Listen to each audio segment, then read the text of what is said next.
What if the calendar you use every day wasn't invented where you think it was? We're taught to look toward Mesopotamia, toward Greece, toward the civilizations everybody already knows.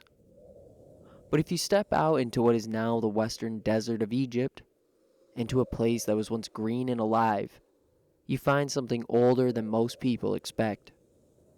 A circle of stones, in the middle of an ancient lake bed. Some archaeologists believe it may be the oldest, well-documented, astronomical calendar in Africa. It's called Nabta Playa. And the more we look at it, the more it reminds us that everything is connected.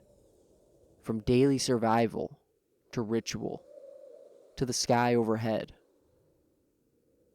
Let's slow down and let's look at what's actually here.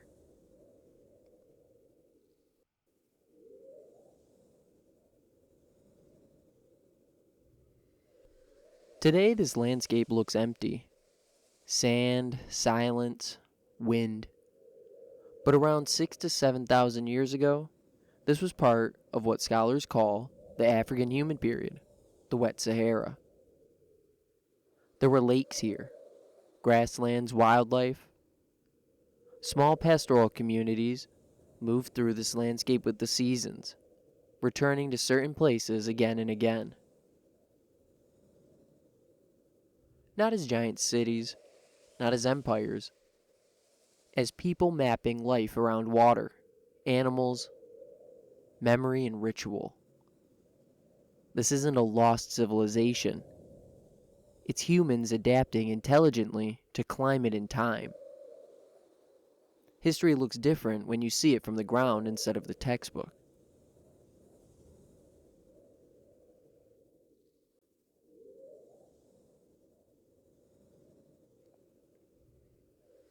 In the middle of this ancient lake basin, stones were set upright into a circle.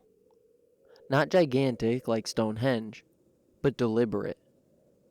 Inside the circle, several stones appear to line up with the June solstice sunrise. Around it, long stone alignments stretch across the land, almost like markers laid down to remember where the sun would be. The idea is straightforward. Mark the sun, track the seasons, predict when rains return, and when to move your herds. This isn't myth. This isn't superstition. It's observation turned into stone.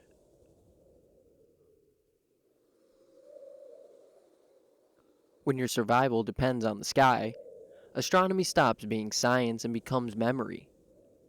And listen, if you're looking at this and thinking, okay, it's some rocks, you're not wrong. A lot of archaeology is like that, until someone shows you how to look at it. And once you notice the alignments, the planning, the intention, suddenly it isn't just rocks anymore.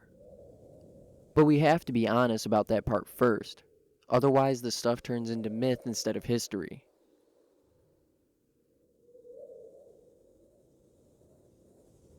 We're talking roughly 6,000 to 7,000 BCE, long before Egyptian temples, long before the pyramids. And yet here we already see orientation, ritual space, and connection between sky and place.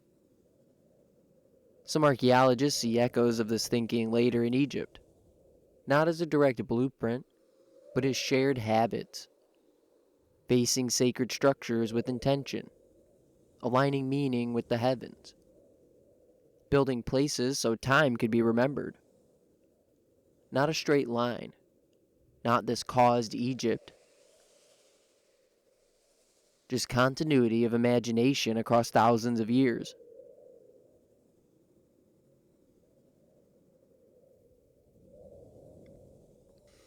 Of course, not everyone agrees on exactly what Nabta Playa was doing. Archaeology rarely gives perfect answers. Some researchers say, be careful, stones can line up by accident. And that's true. If you stare at rocks long enough, patterns eventually start appearing. But here's what keeps Nabta Playa in the conversation. The stones aren't random piles. Alignments repeat in meaningful directions, and ritual activity seems layered over generations. So instead of declaring certainty, the responsible way to say it is, Nabta Playa looks very much like an early calendar, and the evidence is strong enough that serious scholars keep returning to it. Not mystical, not even exaggerated. Just a place where people marked time and left enough behind that we can still read part of it.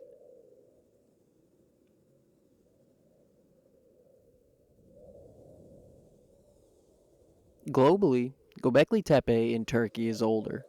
That's fine. The world didn't develop in one place. And you may hear about Adam's calendar in South Africa being unbelievably ancient. Fascinating story. But most archaeologists consider it highly speculative.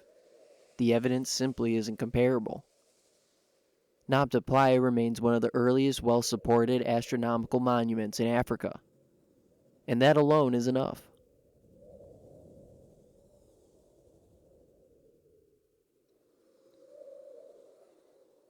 For me, Nabta Playa isn't about proving who was first.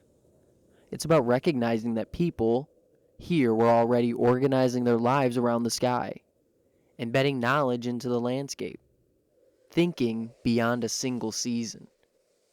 And somehow, thousands of years later, we can still walk into that circle and feel the intention behind it. Someone wanted time to be remembered. Time is older than civilization, but civilization learned to read it.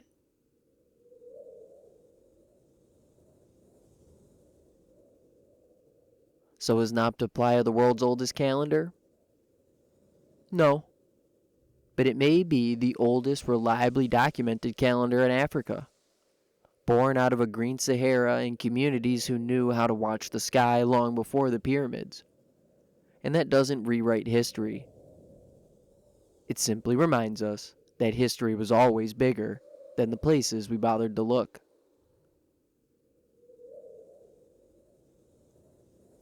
Thanks for making it to the end. Let me know what you think in the comments below, what you think about Nabta Playa, and if there's any other sites you want to see covered. Cheers and thanks again.